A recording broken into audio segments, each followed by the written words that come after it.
want to just once again remind everyone of the critical election day in Wisconsin. It's essential to elect Super Judge Brad Schimmel. He's awesome.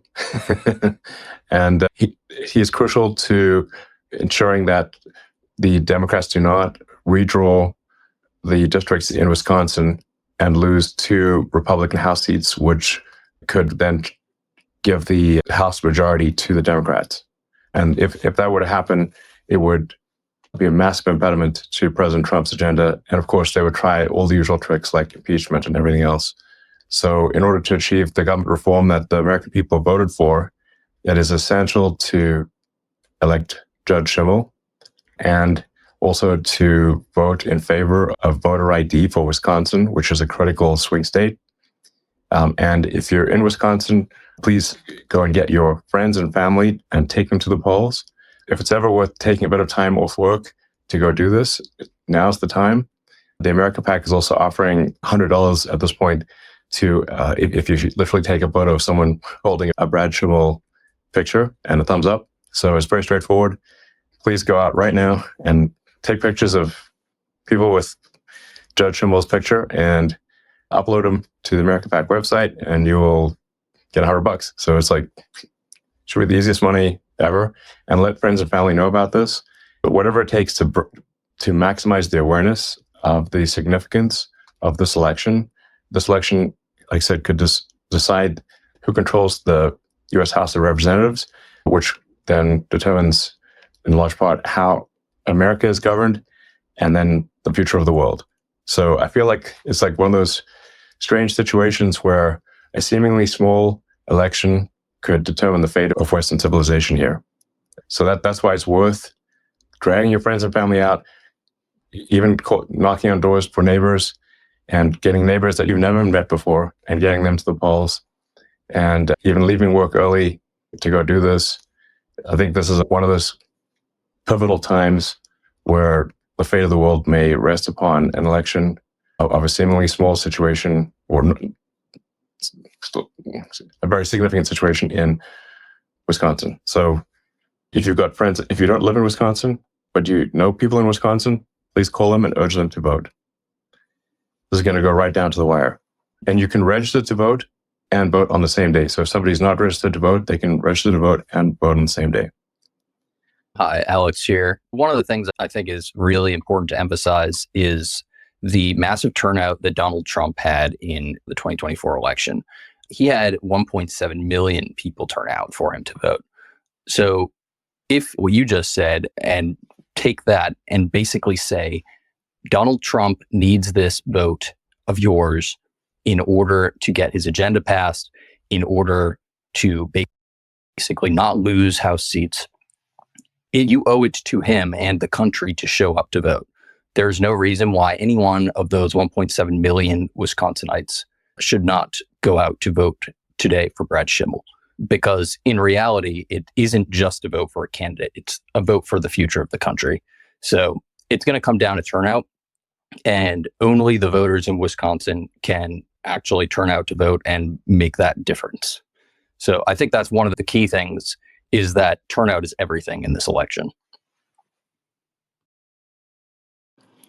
Absolutely. And I think there's less than 5 hours left to vote, something like that. I think voting stations close at 8 p.m. Central Time. We're going to go hog wild in every way possible to ensure that Brad Schimmel wins.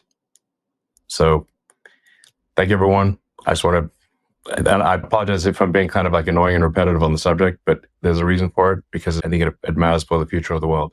The reforms that we're getting done in DC, thanks to President Trump and his great team, are really profound.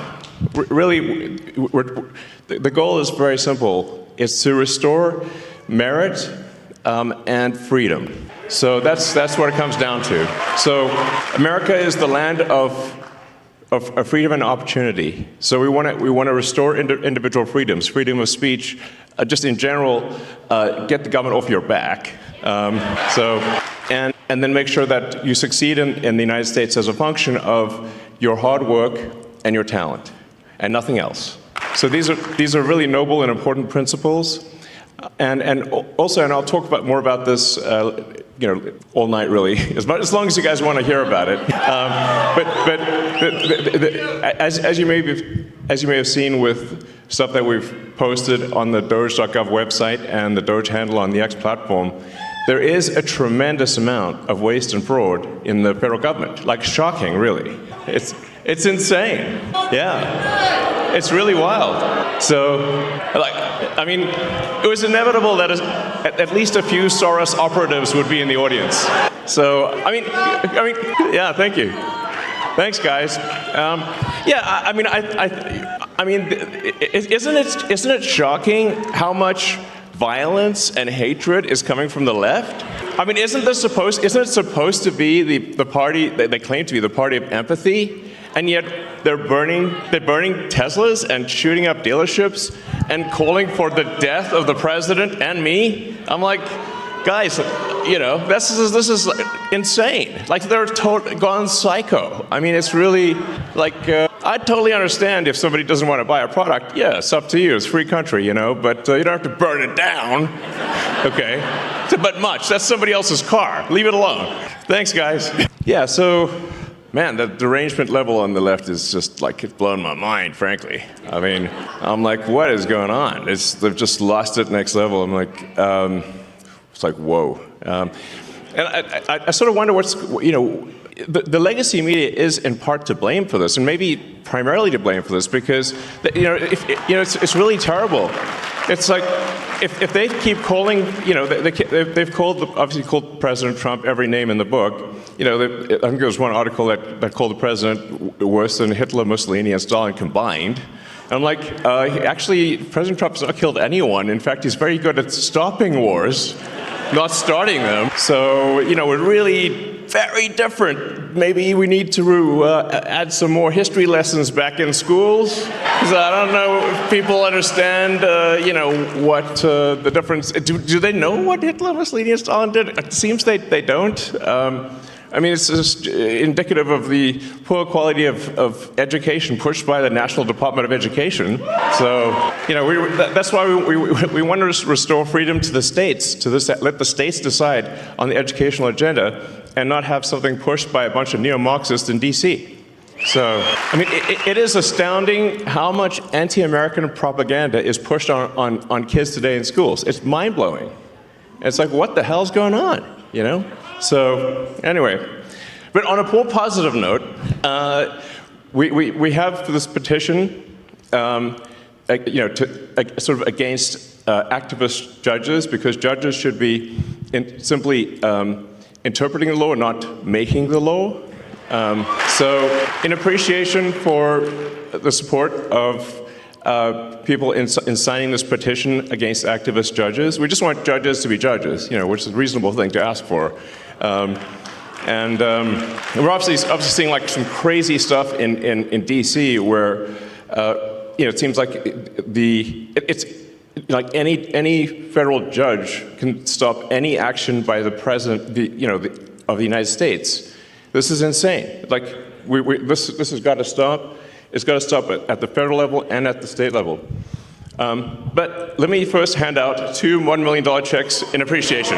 Okay, so the first check goes to Nicholas Jacobs. All right. Now, I should say that the reason for the checks is that it's really just to get attention. It's like we need to get attention, and it's somewhat inevitably when I do these things, the sort of it causes the legacy media to like kind of lose their minds, and then they'll run it on every news channel, and I'm like, I couldn't pay them it would cost like 10 times more, or to get the kind of coverage that we get. So, all right, you can just, I guess, take it if you want. I think we'll get you a real one too.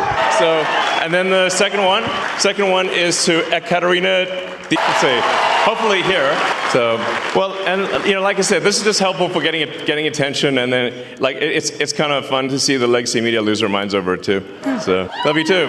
So, yeah. So, let's see. Hello. Thank you. Congratulations. And there were quite a few death threats, I have to tell you. I was like, my security team said, well, it's actually gone down from yesterday to today. It went down from 18,000 to 17,000. So I'm like, oh, maybe it's getting better, you know? But you can see like how crazy some of these people are. You know, look at the two sort of people that tried to assassinate President Trump. You know, I mean, I was, and one, you know, they both almost succeeded. So it's real. Like, it's not like some imaginary thing.